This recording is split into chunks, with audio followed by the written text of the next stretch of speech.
절대 포기하지 말아야 할 것이라는 제목으로 하나님 말씀을 증거하기 원합니다. 어떤 일을 하다가 우리가 포기할 때가 종종 있습니다.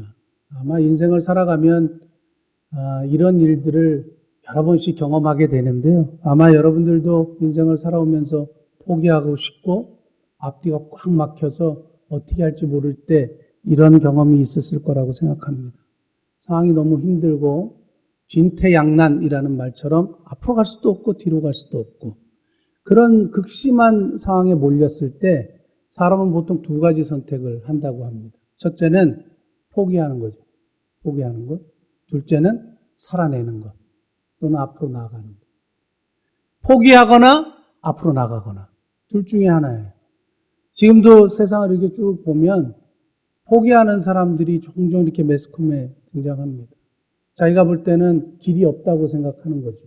믿을 만한 구석도 없고 의지할 데도 없고 믿었던 것이 와르르 무너졌을 때 그런 포기를 하는 그런 경우도 우리가 종종 보게 됩니다. 제가 그래서 성경에서 진퇴양난, 앞으로 갈 수도 없고 뒤로 갈 수도 없는 그런 상황이 언제 있었을까 이렇게 쭉 찾다가 첫 번째 딱 눈에 들어온 것이 우리가 너무 잘 아는 출애굽기에서 발견했어요. 이스라엘 백성들이 하나님의 은혜로 애굽에서 출애굽했을 때 첫 번째 만난 아주 어려운 상황이 홍해 사건이에요. 앞으로 갈 수도 없고 뒤로 갈 수도 없어요. 왜냐하면 바로가 마음이 바뀌어가지고 애굽의 온 군대를 가지고 추격을 했습니다. 그 당시 애굽은 이집트 강대국이었기 때문에 병거들이 있었어요. 기마병들이 많았고 말이 많았습니다. 이스라엘 백성들은 훈련된 군사가 한 사람도 없었기 때문에 애굽 군대하고 싸울 수도 없고 수영해서 홍해를 건널 수도 없는 거예요. 그러면 물에 빠져 죽든지 아니면 애굽 사람들의 칼과 창에 죽든지 둘 중 하나예요. 길이 없는 거예요.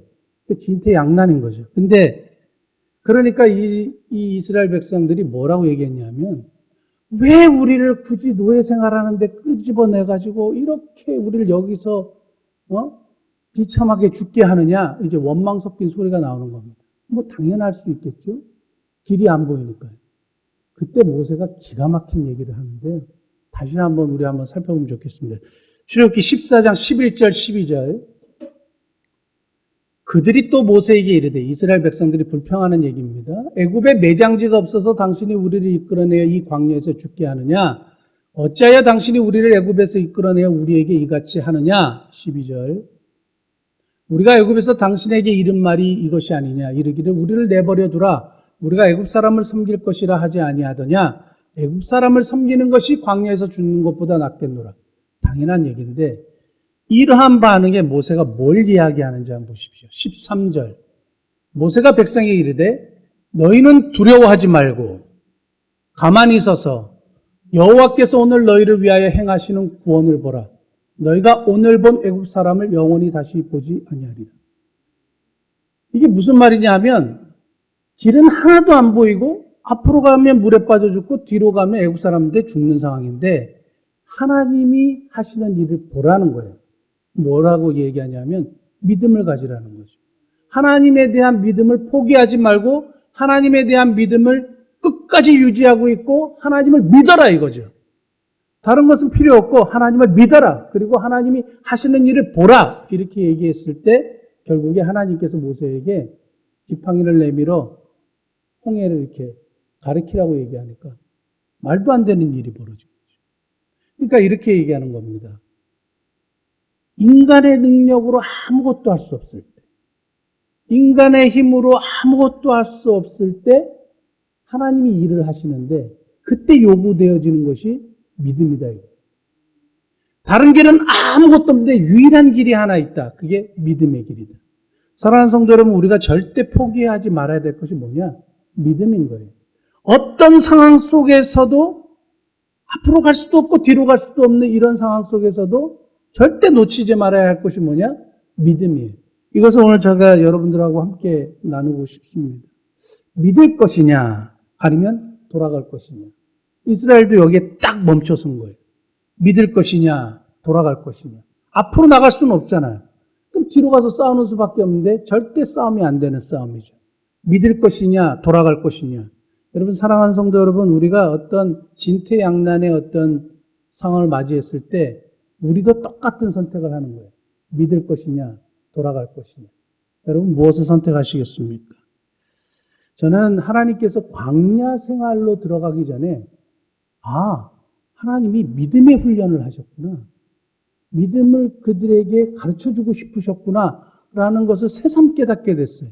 왜냐하면 이 세상 광야의 생활에 필요한 것은 절대적으로 믿음이거든요. 이 믿음을 놓쳐버리면 다 포기하게 되어버리는 거거든요. 구원의 여정, 이스라엘 백성들의 출애굽한 여정을 구원의 여정하고도 이렇게 연관시켜 보지 않습니까? 구원의 여정에 필요한 것도 믿음이요. 이 세상을 살아가는 광야 생활 속에서 꼭 필요한 것이 믿음이요. 그러므로 우리 인생에 있어서 절대 포기하지 말아야 할 것, 믿음이라는 사실입니다. 예전에 제가 개인적으로 마음이 너무 어렵고 힘들고, 지금 요즘 뭐 별로 그런 일이 없는데 너무 상처받고 힘들 때가 있었어요. 그때 막 할 게 없잖아요. 그러니까 한숨 쉬면서 기도하는데 막 마음이 너무 아픈 거죠. 이거 어떻게 해결해야 될지도 모르겠어요. 그때 우연하게 또는 말씀을 읽다가 딱 거기에 멈추는 말씀이 있었어요. 그게 히브리서 오늘 10장 38절 39절이에요. 오직 나의 의인은 뭘로 살리라? 믿음으로 살리라. 할 수 없고 상처받고 힘들고 이제 더 이상 못하겠다고 생각할 때 오직 나의 의인은 믿음으로 살리라. 네가 돌아가면 내 마음이 기뻐하지 않겠다. 이렇게 말씀하시면서 너는 뒤로 물러가 멸망할 자가 아니요 영혼을 구원함에 이르는 믿음을 가진 자리라. 영생을 이미 가질 수 있는 믿음을 소유한 자니까 뒤로 물러가지 마. 내 마음이 그걸 기뻐하지 않아. 하나님이 강력하게 말씀하시는 그 말씀을 통해서 상황은 바뀐 게 없고 여전히 마음의 상처는 있지만 하나님이 용기를 주시고 이기게 하시고 앞으로 나아가게 하셨다 이거예요. 그 포기하지 않는 거예요. 사랑하는 성도 여러분, 이 말씀이 오늘 히브리서 10장 38절 39절의 말씀이 저와 여러분들에게 지금 하나님이 말씀하시는 말씀으로 받아들이시는 복된 은혜가 있기 원합니다. 그런 의미에서 우리 히브리서 10장 38절 39절 다시 한번 읽어보겠습니다. 같이 읽겠습니다. 나의 의인은 믿음으로 말미암아 살리라. 또한 뒤로 물러가면 내 마음이 그를 기뻐하지 아니하리라 하셨느니라. 우리는 뒤로 물러가 멸망할 자가 아니요 오직 영혼을 구원함에 이르는 믿음을 가진 자니라. 아멘. 이게 예수 믿는 사람들의 삶의 방식이에요. 우리의 이성이나 지식이나 경험이나 모든 것을 동원해서 스펙이나 재능이나 이런 것으로 우리가 사는 게 아니고 믿음으로 사는 것이 우리 신앙인의 삶의 방식이라 이거예요. 절대 놓치지 말아야 합니다. 이런 어려운 시대에 요구하시는 것도 믿음이 아닌가 확실하게 그런 생각이 들어요. 여러분, 그러니까 지금 우리가 염려하는 게 뭐예요? 믿음에서 파산할까 봐. 이 코로나19의 위험에서 너무 집에서 넘기굿바람으로 예배드리고 그런 분들이 많다 그래요. 그냥 있는 속옷바람으로 예배드리고 그냥 하나님이 그런 예배는 절대 기뻐하시지 않죠. 점점 믿음에서 파산할까 봐 목회자들도 염려하는 거고 우리들도 굉장히 염려하는 거예요. 왜냐하면 믿음에서 파산하면 이거는 걷잡을 수 없거든요. 제가 그래서 성경에서 뒤로 물러가지 말라고 말씀하시면서 왜 뒤로 물러가지 말라고 말씀하셨을까? 우리는 너무 뒤로 물러갈 수 있는 성향이 너무 많기 때문에 그래요. 그런 경향이 있고 정말 뒤로 물러가는 사람들이 있기 때문에 그래요. 그래서 제가 구약 성경에서 뒤로 물러간 사람, 아주 뒤로 물러가서 비참한 최후를 맞은 사람 한 사람을 여러분들에게 소개하고 그 사람이 무엇 때문에 이러한 뒤로 물러가는 삶을 살게 되었는지에 대해서 간단하게 한번 말씀을 드리면 좋겠습니다. 오늘 읽었던 예레미야 26장으로 넘어가면 동명이인이죠. 우리야 그러면 밧세바의 남편을 생각하는데 여기서 선지자 우리야입니다. 선지자 우리야라는 인물이 등장해요. 성경을 많이 읽은 분도 이 구절은 이게 잠깐 이렇게 스킵해요. 그래서 잘 몰라요. 그런데 우리야는 예레미야와 함께 동시대에 활약했던 선지자예요. 예레미야는 627년부터 586년 BC 40년 동안 쉽게 얘기하면 목회 생활을 했어요. 선지자 생활을 했어요. 백성들을 깨우치고 선포하는 생활을 했어요. 23년 동안 뭘 선포를 했냐면 백성들에게 회개해라. 하나님께 돌아와라. 불순종하면 망한다. 이렇게 얘기하다가 나중에는 이스라엘 백성들이 돌아오지 않으니까 너희들이 바벨론에 70년간 포로로 잡혀가게 될 거다. 그러니까 살 수 있는 유일한 방법은 항복해라. 이게 말이 바뀌었어요. 회개하면 하나님이 도와주실 것이다 라는 얘기에서 하도 백성들이 회개를 안 하니까 이제 바뀐 거예요. 바벨론에게 너희들이 정복을 당할 텐데 바벨론에게 항복하는 길이 살 길이다. 그러니까 그 얘기를 들었던 사람들이 저 자식 지금 무슨 얘기를 하는 거야? 무슨 얘기를 하는 거야? 기분이 나쁜 거죠. 그래서 예레미야를 항상 때리고 잡아 죽이려고 그러는 거예요. 예레미야는 정말 많이 맞은 선지자예요. 그리고 정말 고문을 많이 당하고요. 정말 핍박을 많이 당한 선지자예요. 근데 이 예레미야가 이러한 하나님의 말씀을 했는데 똑같이 말하고 똑같이 선지자 생활을 했던 우리아라는 사람이 등장해요. 이 사람도 오늘 21절 말씀만 보면 20절 또 여호와의 이름으로 예언한 사람이 있었는데 곧 기럇 여아림 스마의 아들 우리아라. 그가 예레미야의 모든 말과 같이 이 성과 이 땅에 경고하여 예언하며. 다른 선지자들은 어떻게 했느냐? 예레미야의 말에 대해서 반대했어요. 하나님이 뭐 어떻게 그런 식으로 얘기하시느냐? 이러면서 예레미야를 잡아서 죽이려고 그랬어요. 그런데 유독 우리아만 예레미야하고 똑같이 하나님 말씀을 받았어요. 그러니까 이 사람은 굉장히 영적인 사람이에요. 그러니까 이 사람은 굉장히 하나님과 교통했던 사람이죠. 그러니까 예레미야하고 말씀이 똑같은 사람이에요. 근데 시작은 좋았는데 과정과 결말이 엉망진창이 돼버렸어요. 그게 왜 그랬느냐?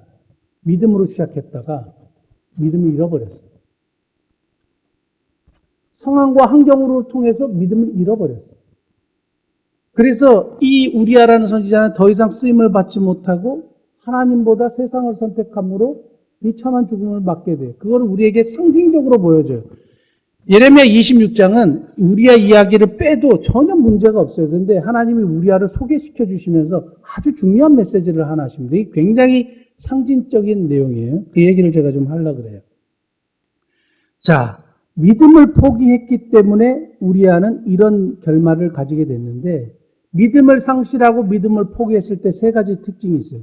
저와 여러분들이 우리가 인생을 살아가고 신앙생활을 하면서 이런 특징이 혹시 내가 연관되어 있는지 한번 비교하면서 생각해 보시면 좋겠습니다. 자, 첫 번째요. 21절 같이 보겠습니다. 여호야김 왕과 그의 모든 용사와 모든 고관이 그의 말을 듣고서 왕이 그를 죽이려 하매 우리아가 그 말을 듣고 두려워 애굽으로 도망하여 간지라. 예레미야는 자기를 죽이려 하는 사람들이 있고 죽이려 함에도 불구하고 여전히 하나님의 말씀을 선포했어요. 근데 우리아는 도망갔어요. 믿음을 상실했을 때 처음으로 등장하는 모습은 뭐냐? 하나님보다 사람이 커 보이는 거예요. 하나님보다 사람이 커 보이는 거예요. 하나님의 말씀이 아니라 사람의 말에 좌지우지 되는 거예요. 나보다 권력 있고 힘 있고 파워 있고 능력 있는 사람의 말에 내가 왔다 갔다 하는 거예요. 하나님의 말씀이 주어졌음에도 불구하고 왔다 갔다 하는 거예요. 사람의 말이 커 보이기 시작할 때 그것은 믿음을 상실하기 시작한다는 것을 여러분 꼭 명심하실 수 있기를 바랍니다. 왕이 죽인다는 이야기를 들었을 때 그는 하나님이 더 이상 보이지 않고 왕이 보이는 거예요. 왕이 죽인다고 얘기할 때 하나님이 보이지 않고 왕이 보이기 시작하는 거예요. 우리가 일반적으로 이 세상을 살아갈 때 어려운 환경이 닥쳤을 때에 하나님이 보이지 않고 환경을 보게 돼요. 그러면 문제가 발생하는 거예요. 우리 마태복음 14장 28절에서 30절에 아주 상징적인 이야기가 하나 나옵니다. 저는 이 이야기를 읽을 때마다 베드로 사도에게 참 감사해요. 왜냐하면 베드로 사도가 이렇게 실수하고 믿음의 상실을 통해서 우리에게 이러면 안 된다는 걸 보여줬기 때문에 정말 감사한 내용인데요. 무리를 예수님이 이렇게 걸어오셨잖아요. 그러니까 베드로가 그걸 보고 나도 걷게 해주십시오. 이렇게 얘기한 거예요. 그래서 예수님이 오라 이렇게 말씀하신 거죠. 그래서 말도 안 되는 기적이 일어난 거예요. 무리를 이렇게 걸어가는 거죠. 놀라운 사실이죠. 베드로가 그 시선이 주님을 향하고 있을 때 괜찮았어요. 근데 갑자기 휙 바람이 부니까 바람을 봤어요. 어떻게 되었을까요? 28절부터 한번 읽어보겠습니다. 베드로가 대답하여 이르되 주여 만일 주님이시거든 나를 명하사 무리로 오라 하소서 하니 29절 오라 하시니 베드로가 배에서 내려 무리로 걸어서 예수께로 가되 30절 바람을 보고 무서워 빠져가는지라 소리를 질러 이르되 나를 구원하여 주소서 하니 바람을 보고 빠지는 거죠. 그러니까 인생은 인간들은 연약한 존재이기 때문에 항상 환경과 사람의 영향을 받아요. 근데 중요한 것은 환경과 사람보다 우리의 시선이 하나님께로 있으면 문제가 발생하지 않는데 하나님보다 환경이나 사람을 자꾸 보기 시작하면 문제가 발생하는 거예요. 그래서 제가 여기서 믿음의 정의를 한 가지 내려봤어요. 믿음의 정의는 시선을 하나님께 고정하는 것이다. 믿음은 시선을 하나님께 고정하는 거예요. 그래서 오늘 우리가 처음에 들어갔을 때 찬양 부르지 않았습니까? 뭐라고 찬양하는지 기억나세요? 내게로부터 눈을 들어 주를 보기 시작할 때 주의 일을 보겠네. 성령이 나를 변화시켜 모든 두려움 사라질 때 주의 일을 보겠네. 내게로부터 눈을 들어 하나님을 바라보는 것이 믿음이에요. 내게로부터 눈을 들어 사람을 바라보거나 환경을 바라보면 믿음에 상실했다는 증거예요. 굉장히 위험한 겁니다. 그러니까 빠져가는 것이죠. 사랑하는 성도 여러분, 생명이 주께 있다는 사실을 알면서도 머리로는 알면서도 현실에 적용하지 못하는 것이 우리들의 연약한 모습이다. 저는 이렇게 생각합니다. 한 가지만 보시면 마태복음 10장 28절 마태복음 10장 28절 우리가 두려워할 게 딱 하나 있는데 같이 읽어보겠습니다. 몸은 죽여도 영혼은 능히 죽이지 못하는 자들을 두려워하지 말고 오직 몸과 영혼을 능히 지옥에 멸하실 수 있는 일을 두려워하라. 아멘. 저는 종종 직장 상사를 하나님보다 더 두려워하는 사람들 너무 많이 봤어요. 거래처 사장님을 하나님보다 더 두려워하는 사람들 너무 많이 봐왔어요. 그러니까 어떻게 할 수가 없는 거예요. 계약을 파기하겠다 뭐 이러면 하나님보다 이게 커 보이는 거죠. 우리가 항상 조심해야 될 것은 이런 선택의 상황에서 믿음을 선택해야 돼요. 하나님을 믿으실 수 있길 바랍니다. 두 번째, 믿음을 상실하고 포기했을 때에 어떤 특징이 나타나느냐? 두 번째, 두려움이라는 감정이 생기는 거죠. 21절 말씀 보면 그 말을 듣고 두려워 도망갔어요. 뭐가 두려웠을까요? 죽는 게 두려웠겠죠. 죽인다 그랬으니까. 죽는 게 두려웠겠죠. 근데 우리가 잘 알고 있듯이 생사화복은 누구에게 있어요? 하나님께 있어요. 그러니까 머리는 아는데 안 되는 거예요. 그 성공 철학 그러면 나폴레온 힐이라는 사람을 항상 대가로 성공 철학의 아버지로 이렇게 내세웁니다. 루즈벨트 대통령이 고문관을 지냈던 이 나폴레온 힐은 앤드류 카네기가 사업가들을 엄청 많이 소개시켜줬어요. 그래서 507명이나 되는 엄청난 성공한 사업가들을 다 인터뷰하고 조사해가지고 책을 냈어요.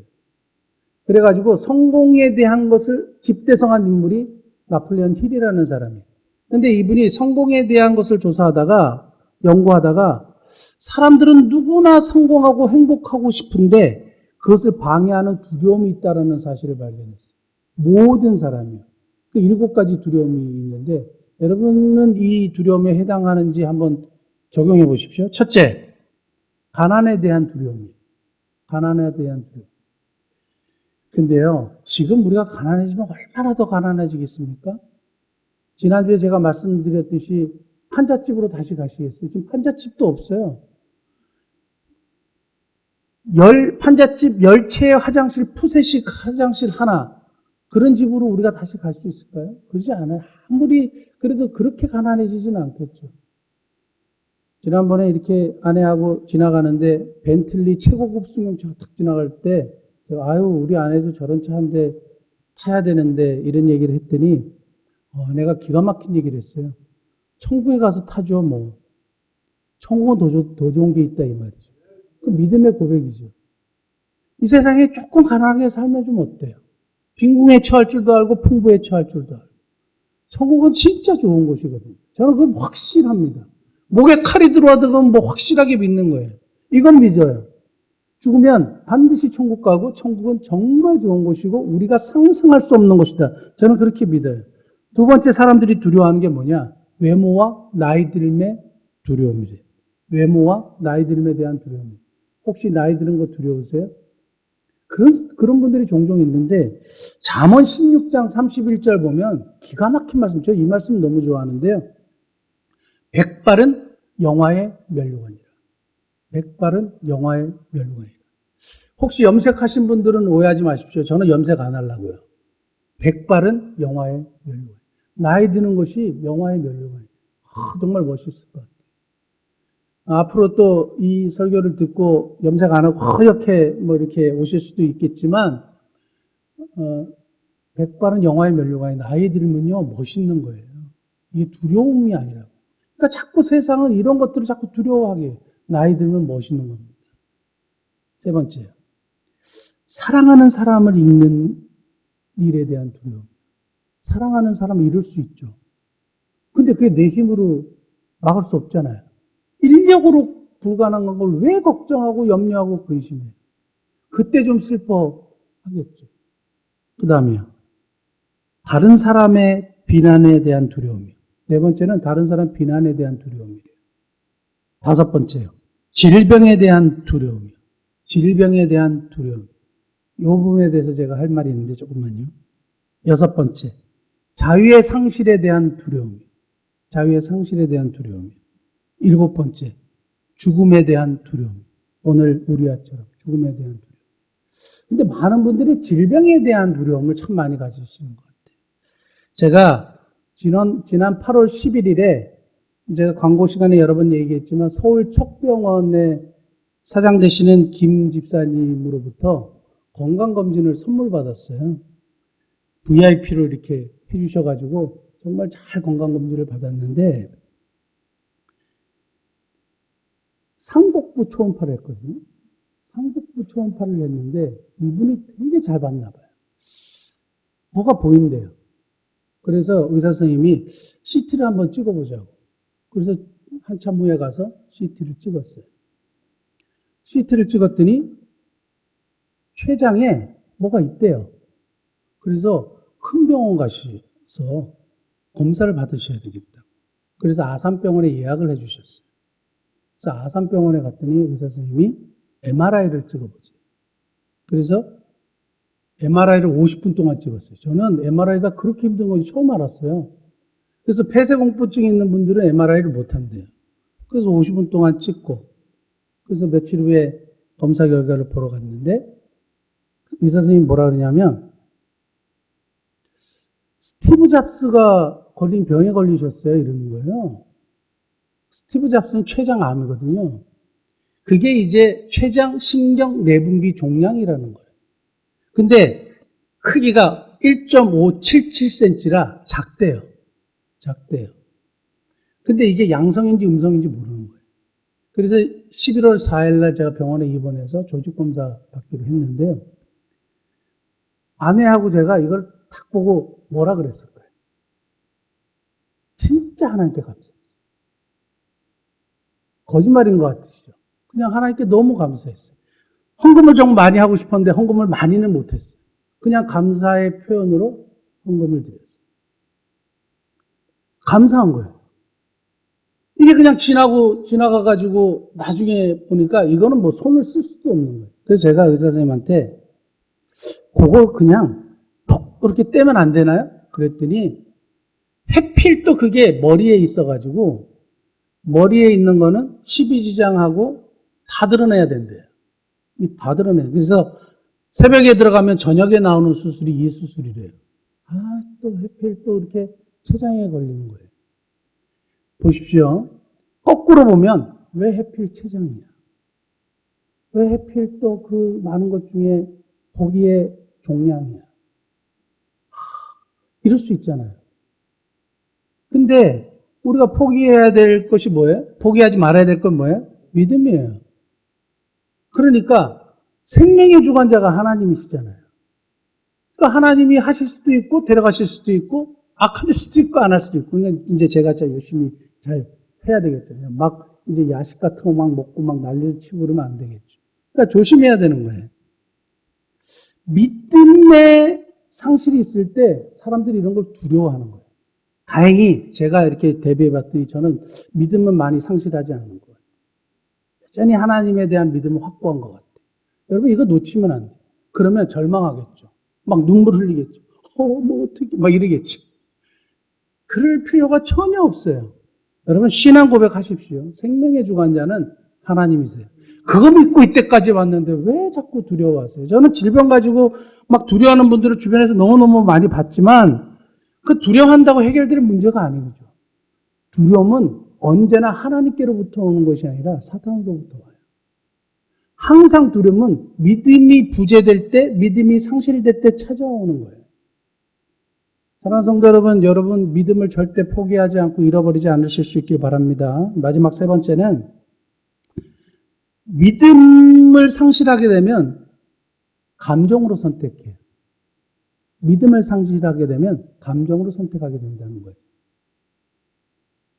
제가 이 말씀을 왜 드리냐면 신앙이라는 것은 우리가 신앙이라고 말할 때 믿음이라고 말하는 것은 믿음을 어디다 두느냐 이거예요. 팩트.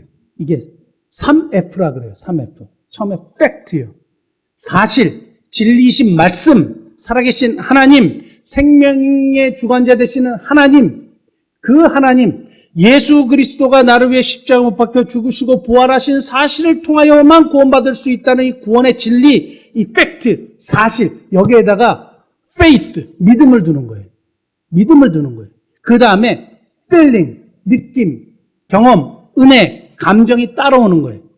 그러니까 항상 신앙은 팩트, 사실이 우선이어야 돼요. 근데 믿음을 상실하면 무슨 현상이 일어나느냐? feeling, 거꾸로 되는 거예요. 느낌, 감정, 경험, 이것을 가지고 거기다가 믿음을 둬요.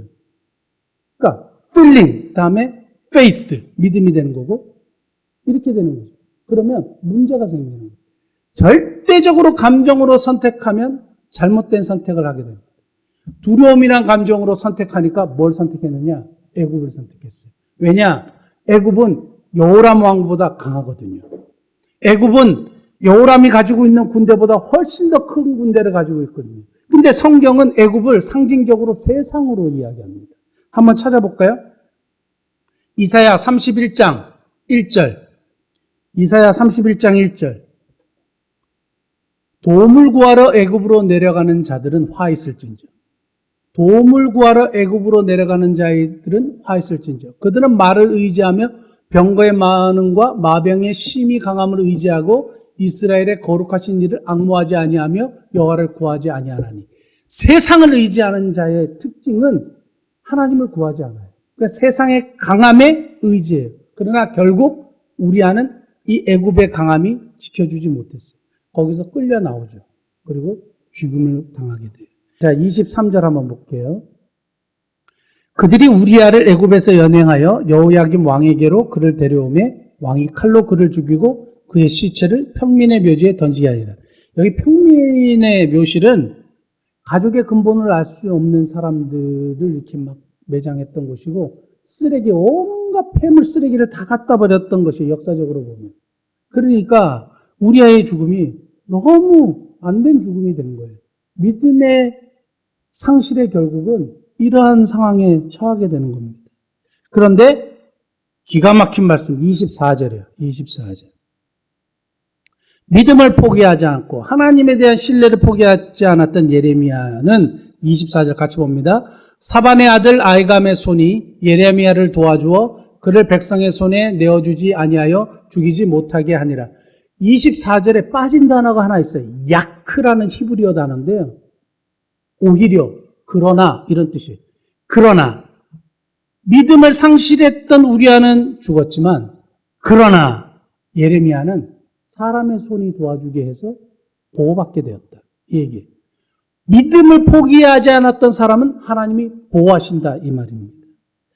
절망적이고 답답한 상황, 사람이 죽이려 달려드는 상황 속에 믿음을 포기하지 않았던 예레미야는 보호되고, 사람이 두려워서 잘못된 선택을 했던 우리아는, 믿음을 상실했던 우리아는 평민의 묘실에 던져지는 비참한 최후를 맞게 되고, 그러므로 우리에게 던져지는 화두와 질문이 뭘까요?